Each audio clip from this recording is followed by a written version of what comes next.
Hello friends, welcome to optimistic studies. Optimistic studies में आप सभी का स्वागत है।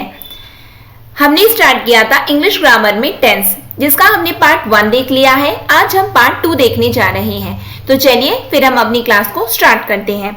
यदि हम टेंस की बात करें तो टेंस में अब तक हमने क्या देखा था, तो हमने स्टार्ट किया था टेंस को कि टेंस को हमने 3 भागों में विभक्त किया था। कौन कौन सा?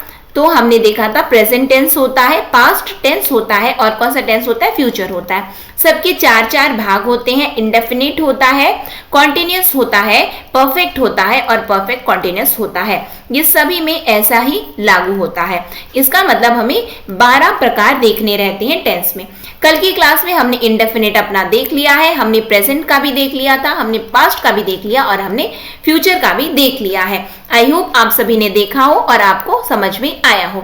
तो आज हम क्या देखने जा रहे हैं? आज हम देखने जा रहे हैं कॉन्टिन्यूअस टेंस। सबसे पहले हम स्टार्ट करेंगे प्रेजेंट कॉन्टिन्यूअस से। किससे हम स्टार्ट करने जा रहे हैं? हम प्रेजेंट कॉन्टिन्यूअस टेंस से हम स्टार्ट करने जा रहे हैं। तो यदि हम प्रेजेंट कॉन्टिन्यूअस की बात करते हैं तो ये कैसे, हम इसके बारे में कैसे पहचाने कि ये प्रेजेंट कॉन्टिन्यूअस की बात कर रहे हैं हम? तो प्रेजेंट कॉन्टिन्यूअस को पहचानने का रूल होता है, यदि वाक्य के अंत में यदि हमें सुनाई देता है रहा है, क्या सुनाई देता है? रहा है, रही है, रहा है, रही है, रहे हैं, रहे हैं, रही हूं, या फिर हम बोल सकते हैं रहा हूं, रहा हूं। मैं विद्यालय जा रही हूं, मैं बाजार जा रहा हूं। ठीक है, वे आ रहे हैं, मैं जा रही हूं। ठीक है, ये सभी चीजें क्या है? तो ये सभी चीजें प्रेजेंट कॉन्टिन्यूअस टेंस में मानी जाती हैं। प्रेजेंट कॉन्टिन्यूअस की यदि हम बात कर रहे हैं, जैसे कि मैं पढ़ा रही हूं, मैं पढ़ा रही हूं, या फिर यदि हम बात करते हैं मैं पढ़ रहा हूं, तो ये सब क्या हो जाएगा? ये हो जाएगा प्रेजेंट कॉन्टिन्यूअस। तो प्रेजेंट कॉन्टिन्यूअस में इसका मतलब आपको क्या एक बात समझ में आई कि प्रेजेंट कॉन्टिन्यूअस में कोई कार्य जब हम कर रहे हैं, जब हम कोई कार्य को कर रहे हैं तभी उसको हम बोल रहे हैं। जब हम कोई कार्य को कर रहे हैं तभी हम उसको बोल रहे हैं। जैसे कि यहाँ पे मैं यहाँ पे बोल दूं मैं खेल रही हूं, तो आप बोलोगे नहीं नहीं बिल्कुल ये तो सही है। क्यों? मैं खेल रही हूं क्या? मैं तो यहाँ पढ़ा रही हूं। तो यानी कि वो तो गलत है, वो तो गलत है। तो ऐसे शब्दों का प्रयोग वो कॉन्टिन्यूअस नहीं होते हैं। जो कार्य आप कर रहे हो और उसको ही बोल रहे हो, उसको ही हम बोलते हैं कॉन्टिन्यूअस। यानी कि जो साथ में चल बोलते समय वो कार्य हो रहा है, वही कहलाता है कॉन्टिन्यूअस टेंस। समझ में आया? प्रेजेंट में यदि हम बात करें, यानी कि जब मैं कोई कार्य कर रही हूं और तभी मैं उसको बोल रही हूं। क्लियर है? साथ में प्रेजेंट कॉन्टिन्यूअस का एक और रूल होता है, जैसे कि कोई कार्य हो तो रहा है, हो तो रहा है, लेकिन हमें दिख नहीं रहा, दिख नहीं रहा। जैसे कि दिख नहीं रहा, जैसे कि यदि हम बात करें जनसंख्या वृद्धि, है ना? Population of India are increasing, population of India are increasing, बढ़ रही है जनसंख्या। ये हो रहा है लेकिन दिख नहीं रहा है। उसको भी हम क्या किस में प्रयोग में लाते हैं? हम उसके लिए भी प्रेजेंट कॉन्टिन्यूअस टेंस का ही प्रयोग करते हैं। यानी कि वो हो रहा है लेकिन दिख नहीं रहा है उसको। जैसे कि पॉपुलेशन, एग्जांपल से समझे, population of India, population of India are increasing, बढ़ रहा है। Population of India are increasing, बढ़ रहा है ना? बिल्कुल बढ़ रहा है। तो यहाँ पे क्या प्रयोग में ला लिया गया? ये भी प्रेजेंट कॉन्टिन्यूअस में ही है। फिर उसके बाद में क्या निकट भविष्य की बात जो होती है, निकट भविष्य की जो बात होती है उसको भी हम, उसके लिए भी हम क्या प्रयोग में लाते हैं? उसके लिए भी हम प्रेजेंट कॉन्टिन्यूअस का ही प्रयोग करते हैं। जैसे कि यदि हम बोले I am going to Raipur. I am going to Raipur tomorrow. I am going to Raipur tomorrow. I am going to Raipur tomorrow, यानी कि मैं कल जा रही हूं, मैं कल रायपुर जा रही हूं। I am going to Raipur tomorrow. ठीक है, ये निकट भविष्य है, लेकिन उसके लिए भी किसको प्रयोग में हमने लाया? प्रेजेंट कॉन्टिन्यूअस को प्रयोग में लाया। ठीक, तो ये कुछ रूल है हमारे क्या क्या कि इसका प्रयोग हम कहाँ कहाँ पे कब कब करते हैं। क्लियर? आगे बढ़े हम लोग। आगे यदि हम बात करते हैं अब इसका रूल क्या है, किसका, तो कंटीन्यूअस टेंस का रूल क्या होता है। तो कंटीन्यूअस टेंस का रूल बोलता है, रूल की यदि हम बात करें तो इसका रूल है सब्जेक्ट प्लस इज एम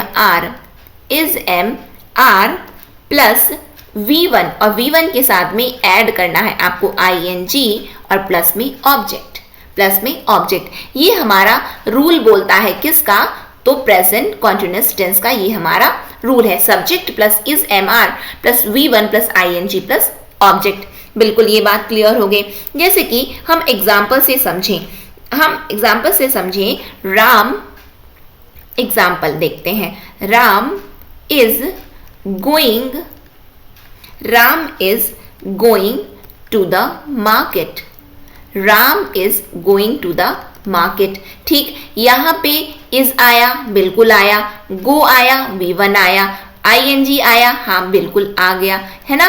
फिर उसके बाद में ये क्या है, ये है आपका सब्जेक्ट, यानी कि यहाँ पे इज आ गया और ये क्या है, सब्जेक्ट। ये क्या है, सब्जेक्ट। ये आपका क्या है, इज एम आर में इज है, V1 प्लस ing और यहाँ पे सब्जेक्ट मैंने लिख दिया, ये है आपका ऑब्जेक्ट। ये है आपका ऑब्जेक्ट, यानी कि ये रूल सेटिस्फाई हो गया, बिल्कुल हो गया।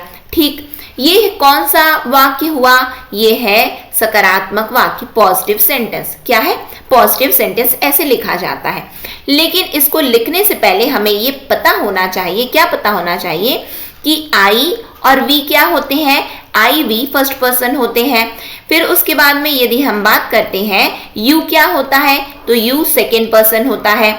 यदि हम बात करें ही, शी, इट, दे, ये क्या होता है, तो ये थर्ड पर्सन होता है। क्या होता है, थर्ड पर्सन होता है।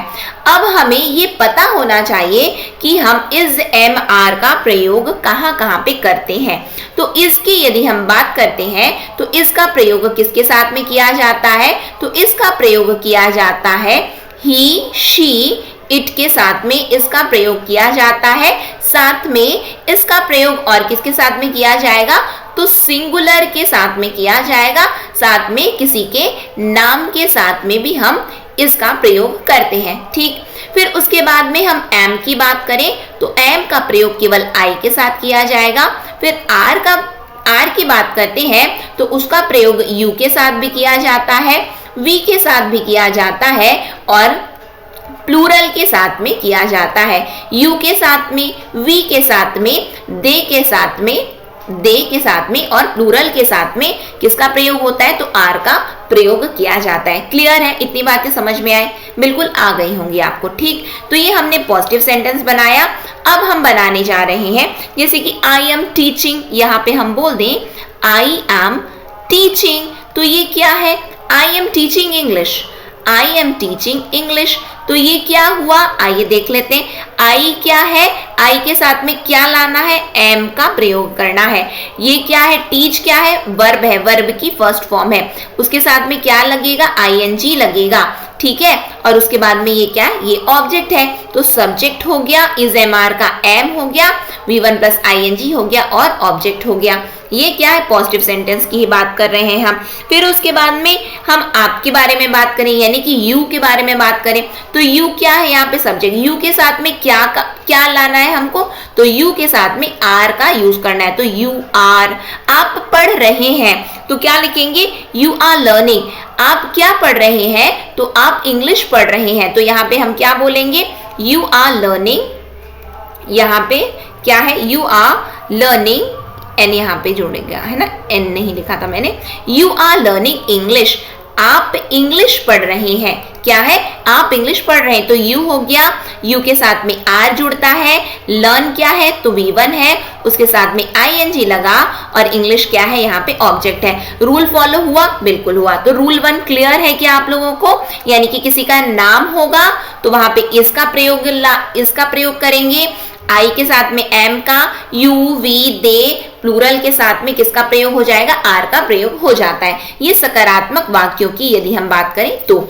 अब रूल नंबर 2 में हम आ जाते हैं। रूल नंबर 2 हमारा क्या बोलता है, तो रूल नंबर 2 हमारा बोलता है नेगेटिव सेंटेंस के लिए हम बात करें तो नेगेटिव सेंटेंस के लिए यदि हम बात करेंगे तो अब हमको क्या करना है, अब हमारा रूल क्या हो जाएगा, subject plus is am are, is am are. अब इज एम आर के बगल में आपको नॉट लगाना है, कहां पे, बगल में नॉट लगा दो और बाकी वैसे ही लिख दो V1 plus ING, V1 plus ING और ऑब्जेक्ट आएगा। ये हमारा नेगेटिव सेंटेंस के लिए रूल होता है। किसके लिए होता है, नेगेटिव सेंटेंस के लिए रूल होता है। जैसे कि हम पिछले उदाहरण से देखें तो राम क्या था, हमने देखा कि राम मार्केट जा रहा था। Ram is not going to the market, Ram is not going to the market हो गया। राम बाजार नहीं जा रहा है, इज हो गया, यहाँ पे नॉट भी लग गया, V1 प्लस ING भी लग गया और क्या हो गया, ये ऑब्जेक्ट भी आ गया। राम क्या है, तो सिंगुलर है, यानी कि किसी का नाम है साथ में सिंगुलर है, तो उसके साथ में हमने क्या प्रयोग में लाया, सब्जेक्ट हमारा क्या है, यहाँ पे सिंगुलर है। सिंगुलर के साथ में ये क्या है, नाम है किसी का, तो उसके साथ में हमने क्या यूज किया है, हमने इसका प्रयोग किया है। क्लियर है, यहाँ पे ये चीजें समझ में आ रही हैं आपको। फिर उसके बाद यदि हम बात करें I am not teaching English, I am not teaching English, नकारात्मक बना रहे, I am not teaching English, मैं इंग्लिश नहीं पढ़ा रही हूं, मैं इंग्लिश, तो आई लग गया, आई के साथ में एम का यूज होता है, नॉट यहाँ पे जुड़ा, V1 प्लस ING आया और यहाँ पे ऑब्जेक्ट आ गया। आया कि नहीं, बिल्कुल आ गया, ठीक। फिर उसके साथ में यदि हम बात करेंगे यू के साथ में, यू के साथ में आर का प्रयोग आएगा, हाँ। अब उसके बगल में नॉट लगाना है आपको, देखो रूल क्या बोलता है, उसके बगल में लगा दो और उसके बाद में यू आर नॉट लर्निंग, आप पढ़ रहे हैं, तो क्या हो जाएगा, लर्निंग हो जाएगा। You are not learning English, आप इंग्लिश नहीं पढ़ रहे हैं, ठीक। समझ में आया, ये सब्जेक्ट है, ये यू के साथ में आर लगा, नॉट लगा, ये V1 प्लस ING है और ये क्या है, तो ये आपका ऑब्जेक्ट है। क्लियर है इतनी बातें। अब आ जाओ रूल नंबर 3 में। रूल नंबर 3 हमारा क्या बोलता है, रूल नंबर 3 बोलता है यदि अब इसको आपको क्वेश्चन फॉर्म में यदि इंटरोगेटिव कर देना है आपको, तो क्या करोगे, तो इंटरोगेटिव बनाने के लिए आपको क्या करना रहता है, क्वेश्चन मार्क का यूज करना रहता है। तो क्वेश्चन मार्क कैसे यूज करोगे, तो उसके लिए हमारा नियम क्या बोलता है, उसके लिए हमारा नियम बोलता है कि जो इज एम आर वाला है ना, तो इज एम आर को आगे ला दो, फिर उसके बाद में बाकी एज इट इज लिख दो, subject plus V1 plus ING और क्या हो जाएगा, ऑब्जेक्ट हो जाएगा। ये हमारा जब प्रश्नवाचक वाक्य बोलने हैं हमें प्रेजेंट कॉन्टिन्यूअस में, तो हम इसका प्रयोग करते हैं। एग्जाम्पल से समझें क्या, आइए समझ लेते हैं। जैसे कि हम बात करें इज की बात कर रहे हैं, is Ram going to the market, going to the market, going to the market. अब ये बताओ हमने क्या देखा, ये प्रश्न क्वेश्चन मार्क लगा देना है आपको। देखो ये क्या है, Ram is not going to the market, इससे पहले क्या था, Ram is going to the market, यानी कि ये आपको इसको आगे जोड़ना है और बाकी को वैसे ही लिख देना है प्रश्नवाचक वाक्यों में। तो प्रश्नवाचक वाक्य है, तो देखो इज हमने पहले लाया, फिर हम राम लिखे, फिर उसके बाद में V1 प्लस ING हमने यूज किया, ये सब्जेक्ट हो गया हमारा और ये क्या है, हमारा ऑब्जेक्ट हो गया, ठीक। और साथ में क्या लग जाएगा, तो क्वेश्चन मार्क लग जाएगा। फिर उसके बाद में यदि हम बात करें कि फिर उसके बाद कौन सा सेंटेंस था हमारा, I am not teaching English, ठीक। तो यहाँ पे हम बोलेंगे, क्या बोलेंगे, am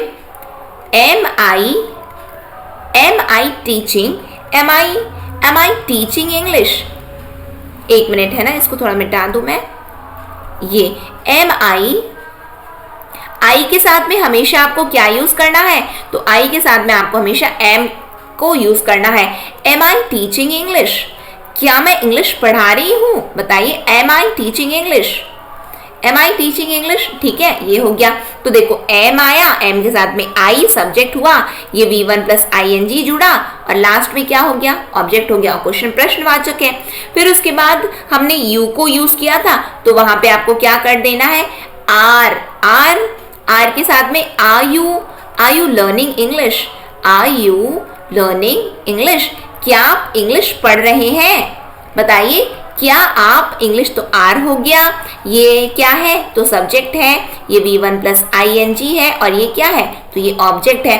समझ में आ, क्लियर है। इंटरोगेटिव, अब आपको प्रश्नवाचक नकारात्मक वाक्य बना देने हैं, तो प्रश्नवाचक यानी कि रूल नंबर 4 आप में आ गए, यानी कि इंटरोगेटिव नेगेटिव सेंटेंस बनाने, इंटरोगेटिव नेगेटिव सेंटेंस यदि आपको बनाने हैं तो क्या करोगे, आइए उसके लिए भी रूल देख लेते हैं।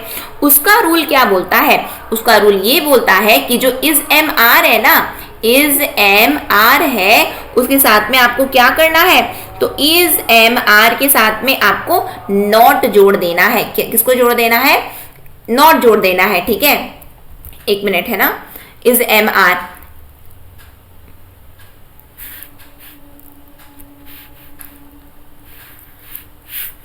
ये रहा।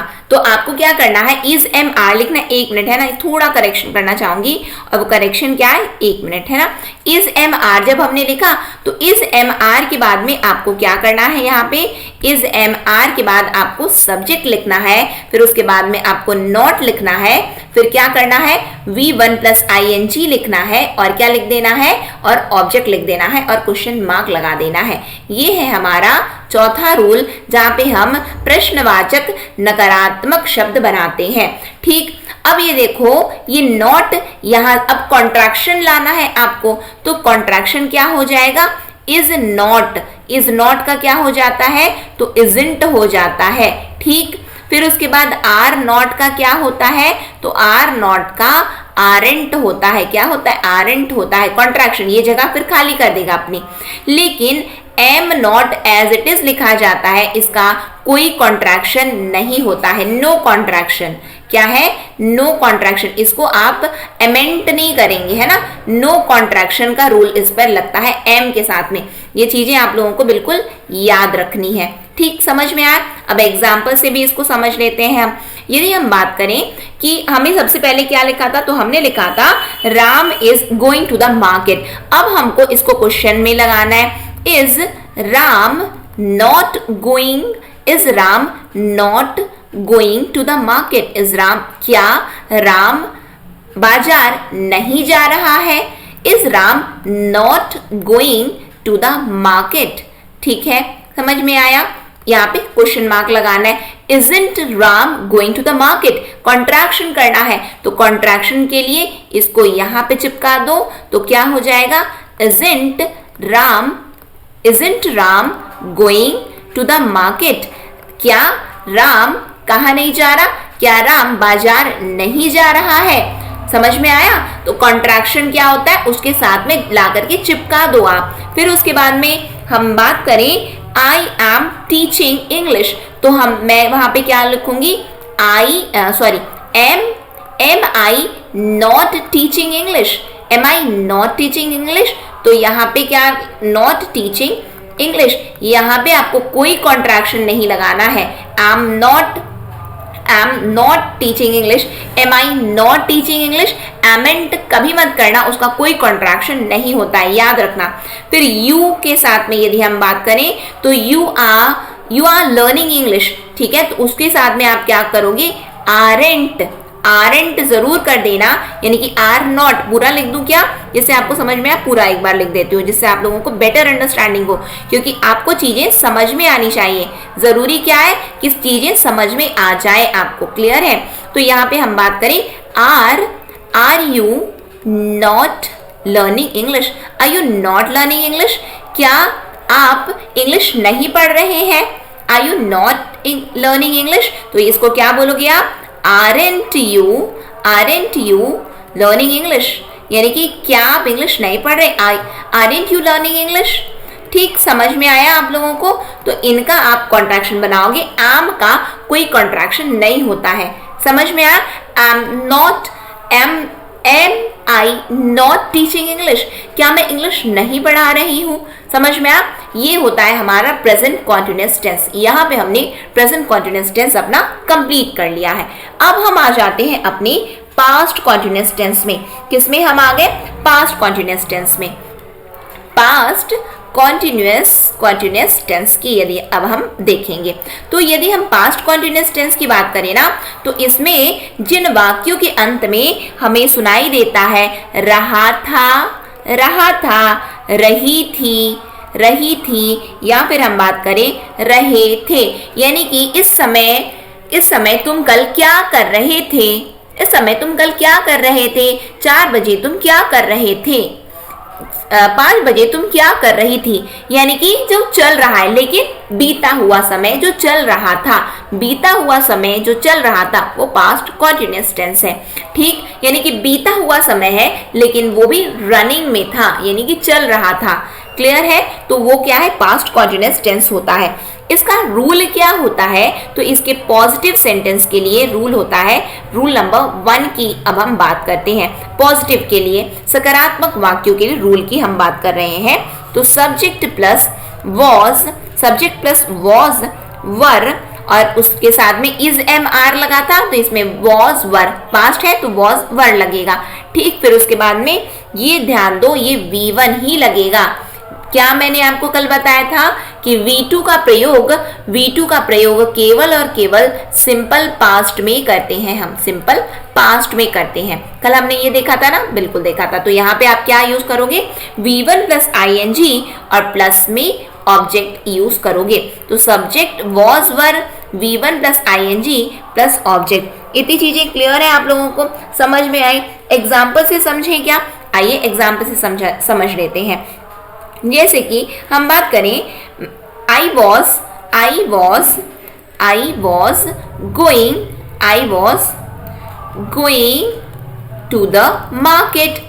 going to the market।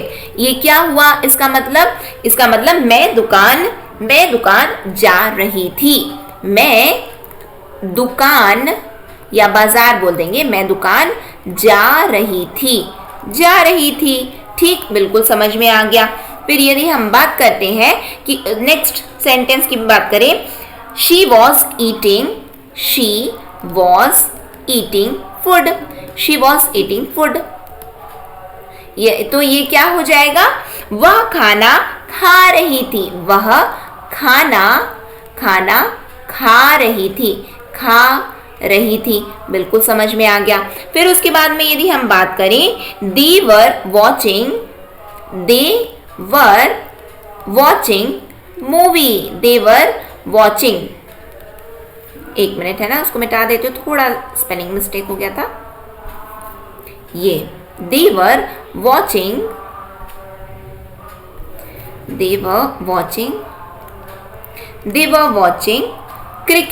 Cricket लिख देते हैं। they were watching cricket।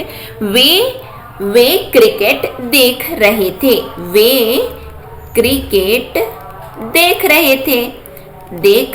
रहे थे। ठीक है, अब ये देखो, यहाँ पे आपको अब क्या चीज याद रखना है? ये याद रखना है, मैंने यहाँ पे देखो आई के साथ में हमने क्या यूज किया? वॉज को यूज किया। शी के साथ में हमने क्या यूज किया? वॉज को यूज किया। वर के साथ में हमने क्या यूज किया? दे को यूज किया।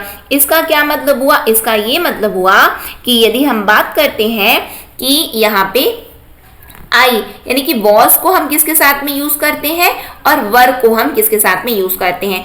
तो वर को हम हमेशा प्लूरल के साथ में यूज करते हैं, वर को हम दे के साथ यूज करते हैं, वर को हम यू के साथ यूज करते हैं। ठीक है, यू के साथ में यूज करते हैं, और साथ में हम और किसके साथ में यूज करते हैं? साथ में हम वी के साथ में यूज करते हैं। वॉज को हम किसके साथ यूज करते हैं? तो आई हो गया, ही हो गया, शी हो गया, फिर इज हो गया, आई ही शी, इट हो गया।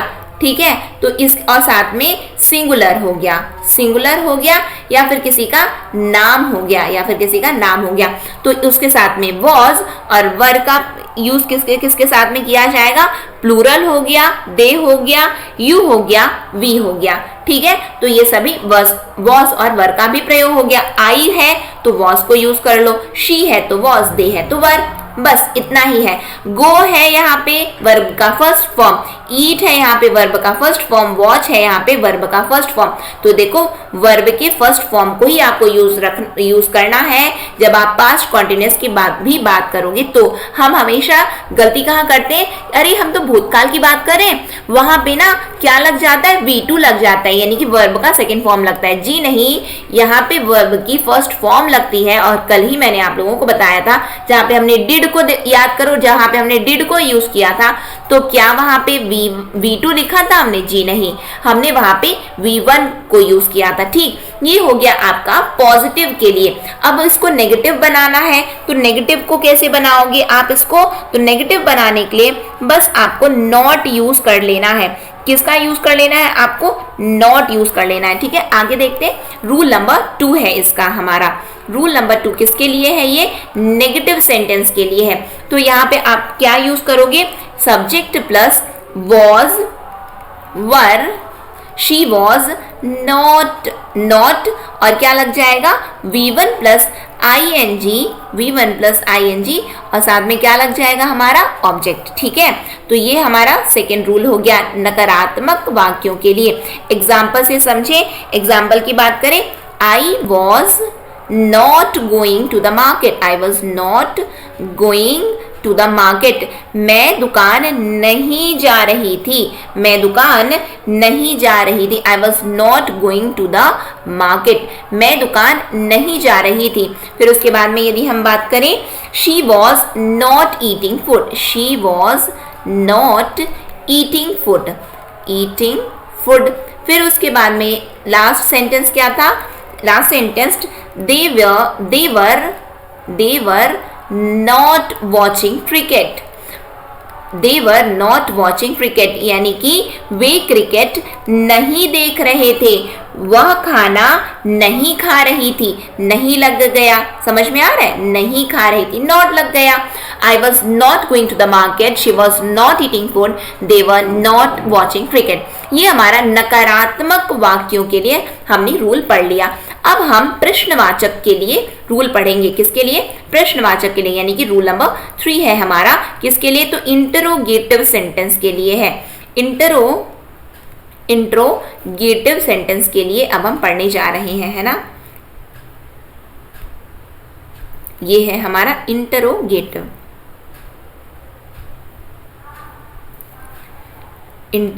सेंटेंस के लिए अब हम रूल पढ़ने जा रहे हैं। यानी कि हमें क्या करना है? प्रश्न करना है। तो प्रश्न के लिए हम क्या करेंगे? बस वॉज वर को आगे उठा के ला देंगे, वॉज वर को आगे उठा के लाएंगे और subject plus V1 plus ING plus object लिख देंगे और साथ में क्वेश्चन मार्क लगा देंगे हम लोग, है ना? तो यहाँ पे क्या हो जाएगा? एग्जाम्पल से भी समझ लेते हैं। जैसे कि was I going to the market, was I going to the market, इसका क्या मतलब हुआ? इसका ये मतलब हुआ, क्या मैं दुकान जा रही थी? was I going to the market, was I going to the market। फिर उसके बाद में यदि हम बात करें, वह was she eating food, was she eating food, क्या वह खाना खा रही थी? फिर उसके बाद they were, यहाँ पे क्या लगेगा? were they watching cricket, क्या वे क्रिकेट देख रहे थे? were they watching cricket। समझ में आया? was I, तो यहाँ पे क्या हो जाएगा? was were, ये इस तरीके से हम प्रयोग में लाएंगे। फिर उसके बाद में अब हम प्रश्नवाचक नकारात्मक बनाना चाहते हैं। तो प्रश्नवाचक नकारात्मक बताइए, तो उसको कैसे बनाएंगे हम? आइए बना लेते हैं प्रश्नवाचक नकारात्मक। तो रूल नंबर 4 है हमारा। रूल नंबर 4 हमारा क्या बोलता है? तो इंटरोगेटिव नेगेटिव सेंटेंस हम बनाने जा रहे हैं। इंटरोगेटिव नेगेटिव सेंटेंस, तो हमारा रूल क्या बोलेगा? हमारा रूल यहाँ पे बन जाएगा was were, फिर उसके बाद में subject plus not plus V1 plus ING और लास्ट में ऑब्जेक्ट और क्वेश्चन मार्क हो गया ये हमारा। ठीक है, अब ये एग्जाम्पल से समझें। तो was I not going to the market? Was I not going to the market? Was I not going to the market? क्या मैं दुकान नहीं जा रही थी? क्या मैं दुकान नहीं जा रही थी? अब इसको कॉन्ट्रैक्ट करना है तो wasn't लिख दो। wasn't I going to the market? क्या मैं दुकान नहीं जा रही थी? फिर उसके बाद में वह खाना खा रही थी, हमने देखा था, तो यहाँ पे हम लिख देंगे was she not eating food? क्या वह खाना नहीं खा रही थी? was she not eating food? ठीक है, तो यहाँ पे wasn't भी लिख सकते हो। कॉन्ट्रैक्ट यानी कि ये आगे इससे जब चिपक जाएगा तो अपनी जगह खाली कर देगा। तो wasn't she eating food? wasn't she, क्या वह खाना नहीं खा रही थी? wasn't she eating food? फिर उसके बाद में ये हम बात करते हैं कि were they not watching TV? or we can say were they not watching cricket? इसका मतलब क्या हुआ? इसका मतलब ये हुआ कि पहले तो कॉन्ट्रैक्ट कर दो, यानी कि इसको उठा के वहां चिपका दो। weren't they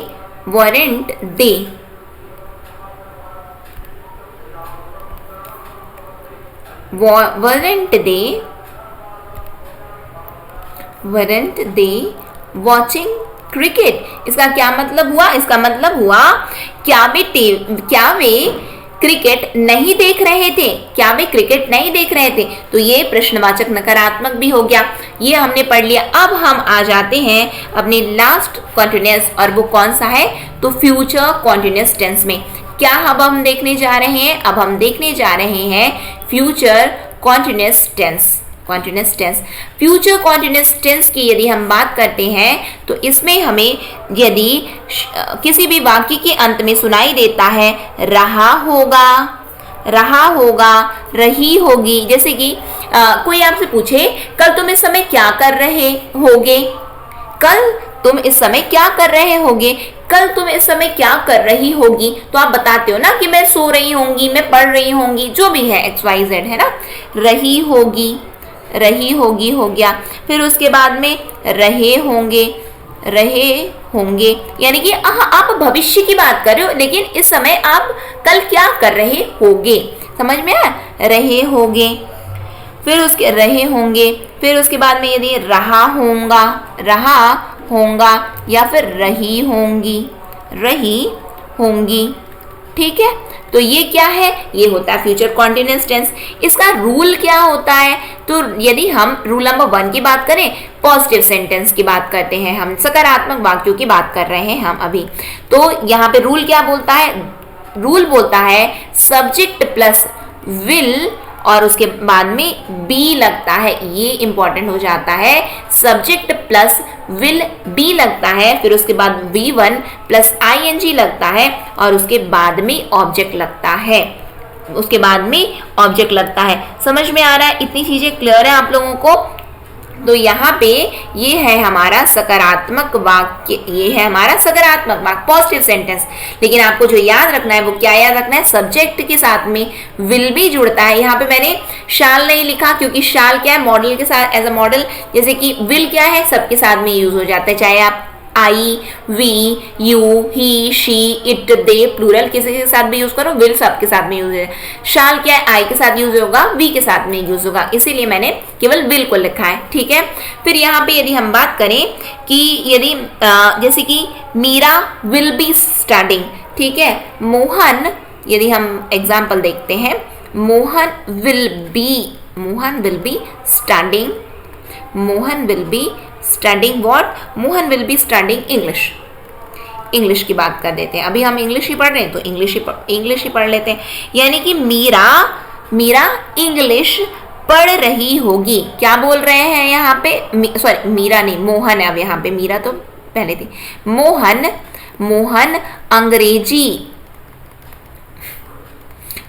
अंग्रेजी पढ़ रहा होगा। मोहन अंग्रेजी पढ़ रहा होगा, यानी कि आप भविष्य की बात कर रहे हो। तुम इस समय क्या कर रहे होगे? वो क्या कर रहा होगा, ठीक है, यानी कि आप भविष्य की बात कर रहे हो। मोहन अंग्रेजी पढ़ रहा होगा, Mohan will be studying English, ठीक। फिर उसके बाद में यदि हम बात करें you will be, you will be doing homework, you will be doing homework, तुम होमवर्क कर रहे होगे, तुम होमवर्क कर रहे होगे। फिर उसके बाद में यदि हम बात करें आई विल बी स्लीपिंग, मैं सो रही होंगी, I will be sleeping, I will be sleeping. यहाँ पे कोई ऑब्जेक्ट नहीं है, देखो आई हो गया आपका क्या, सब्जेक्ट हो गया, विल बी लग गया, V1 के साथ में ING जुड़ गया, लेकिन यहाँ पे कोई ऑब्जेक्ट नहीं है, कोई दिक्कत नहीं है, नहीं है तो नहीं है, ठीक। तो यहाँ पे आपको ये समझना है कि विल को आप सबके साथ में यूज कर लिए, विल को तो आप विल बी हो गया है ना, ये नाम था सिंगुलर है, उसके साथ भी यूज हो गया, यू के साथ में, आई के साथ में, I shall be sleeping, you shall be doing, you के साथ में क्या यूज होता है, यू विल बी। आई और यदि हम बात करते हैं तो आई और वी के साथ में अक्सर शैल यूज होता है, अदरवाइज वी विल ऐसा है कि जो कि सबके साथ में first person, second person, third person सबके साथ में विल यूज हो जाता है, ठीक। फिर ये तो रूल नंबर 1 हो गया हमारा। रूल नंबर 2 है हमारा, क्या है रूल नंबर 2, नकारात्मक वाक्य, नेगेटिव सेंटेंस। रूल नंबर 2 हमारा क्या बोलता है कि सब्जेक्ट, बहुत ध्यान से देखना, सब्जेक्ट प्लस विल, फिर उसके बाद में विल के बीच में नॉट यूज करोगे आप, प्लस बी और उसके बाद में V1 प्लस ING और फिर उसके बाद में ऑब्जेक्ट, ठीक है। क्या हो जाएगा, ये अक्सर इस तरीके के प्रश्न बनते हैं और हमसे गलत हो जाते हैं, इसीलिए यहाँ पे मैं लिखूंगी इम्पॉर्टेंट, क्योंकि ये अक्सर आपके एग्जाम में आता है, इस तरीके से क्वेश्चन आता है जहाँ पे हमें करेक्ट करने के लिए आता है ना। अब यहाँ पे हम इसको लिखें तो कैसे लिखेंगे इसको, अब ये तो बीच में जुड़ गया नॉट, जैसे कि हमारा सेंटेंस क्या था, Mohan will be studying English था हमारा, तो यहाँ पे हम क्या लिख देंगे, Mohan will not be studying English, ठीक है। क्या बोला जा रहा है यहाँ पे, मोहन अंग्रेजी नहीं पढ़ रहा होगा, मोहन अंग्रेजी नहीं पढ़ रहा होगा, ठीक। Mohan will not be studying, Mohan will not be, Y तो मैंने लिखा ही नहीं ना यहाँ पे, Mohan will not be studying English. फिर उसके बाद में यदि हम बात करते हैं और कौन सा सेंटेंस था हमारा, और क्या था, you will be doing homework, you will not be doing homework. इसका क्या मतलब हुआ, इसका मतलब हुआ कि तुम होमवर्क नहीं कर रहे होगे, तुम होमवर्क नहीं कर रहे होगे। फिर और कौन सा आया था, आई विल बी स्लीपिंग, तो आई विल बी स्लीपिंग का क्या हो जाएगा, I will not B sleeping, I will not B sleeping, मैं नहीं सो रही होंगी, मैं नहीं सो रही होंगी। ये चीज को याद रखना कि विल और बी के बीचों बीच बी नॉट आता है, नकारात्मक वाक्यों में विल और बी के बीचों बीच नॉट का प्रयोग किया जाता है। यदि हम इसको प्रश्नवाचक बनाएंगे तो रूल नंबर 3 में आ जाओ। रूल नंबर 3 हमारा अब इंटरोगेटिव के लिए है, किसके लिए है, इंट्रोगेटिव के लिए है। अब इंट्रोगेटिव के लिए क्या यूज करोगे आप लोग, यानी कि आपको इसको क्या यूज करना है, अब इसको आगे जोड़ देना है, आगे जोड़ोगे तो विल बी आगे जोड़ोगे है ना, विल आ जाएगा, सब्जेक्ट लगेगा, यानी कि यहाँ पे क्या बनेगा, मोहन विल, एक मिनट है ना, Mohan will be studying will Mohan be, subject plus sorry यहाँ पे थोड़ा सा मैं यहाँ पे इसको करेक्ट करना चाहूंगी है ना, मैं यहाँ पे करेक्ट करना चाहूंगी कि क्या हो जाएगा, यहाँ पे करेक्शन ये आता है, एक मिनट है ना, ये मोहन, जैसे कि एग्जाम्पल की यदि हम बात करें तो पहले रूल देख लेते हैं हम, विल पहले यूज आएगा, विल को के बाद में सब्जेक्ट आएगा, फिर हमारा बी आएगा, फिर उसके बाद में V1 प्लस ing आएगा और उसके बाद में ऑब्जेक्ट आएगा। ठीक है, ये है हमारा रूल किसके लिए, ये हमारा प्रश्नवाचक के लिए रूल हो गया। यानी कि एग्जाम्पल से यदि हम देखें तो मोहन, सॉरी यहाँ पे विल पहले आएगा, यूज होगा ये,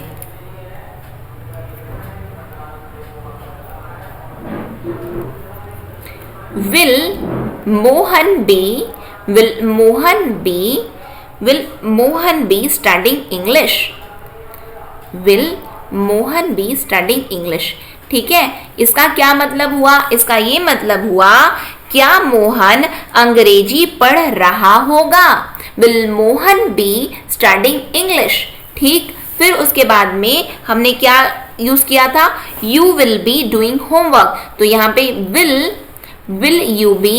will you be doing homework, यानी कि इसका क्या मतलब हुआ, इसका ये मतलब हुआ क्या तुम होमवर्क कर रहे होगे, क्या तुम होमवर्क कर रहे होगे। ठीक, फिर उसके बाद हमने क्या देखा था, I will be sleeping, will I B sleeping, क्या मैं सो रही होंगी, क्या मैं सो रही होंगी। विल आई बी स्लीपिंग, क्या मैं सो रही होंगी। ठीक, फिर उसके बाद में ये है हमारा रूल नंबर 3 जो कि इंटरोगेटिव के लिए है। अब हम आ जाते हैं अपने रूल नंबर 4 में, और रूल नंबर 4 हमारा क्या बोलता है, रूल नंबर 4 हमारा इंटरोगेटिव नेगेटिव सेंटेंस की बात करता है, प्रश्नवाचक नकारात्मक वाक्यों की हम यहाँ पे बात कर रहे हैं। तो यहाँ पे क्या हो जाएगा, विल आएगा, विल के बाद में हम क्या यूज करेंगे, विल बी, तो विल के बाद में नॉट आता है, क्या आता है, विल के बाद में सब्जेक्ट, फिर उसके बाद में नॉट, और उसके बाद में बी, और उसके बाद में V1 और ing, और उसके बाद में हमारा ऑब्जेक्ट आ गया और क्वेश्चन मार्क लग गया। ठीक, अब इसको एग्जाम्पल से समझते हैं। एग्जाम्पल में आएगा हमारा will Mohan not be studying English, will Mohan not be studying English, तो यहाँ पे इसका क्या मतलब हुआ, क्या मोहन अंग्रेजी नहीं पढ़ रहा होगा, क्या मोहन अंग्रेजी नहीं पढ़ रहा होगा। फिर उसके बाद में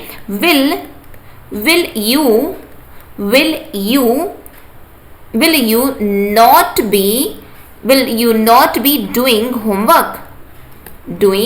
homework, इसका क्या मतलब हुआ, इसका ये मतलब हुआ कि क्या तुम होमवर्क नहीं कर रहे होगे, क्या तुम होमवर्क नहीं कर रहे होगे।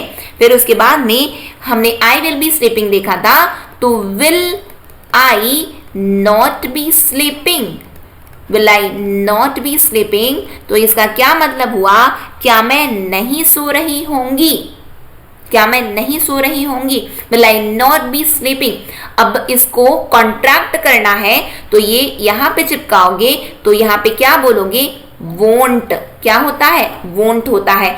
won't Mohan B studying English, इसका मतलब क्या मोहन अंग्रेजी नहीं पढ़ रहा होगा। ठीक है, वोंट होता है, विल का वोंट हो जाता है, कॉन्ट्रैक्ट हो जाता है। ठीक है, समझ में आया।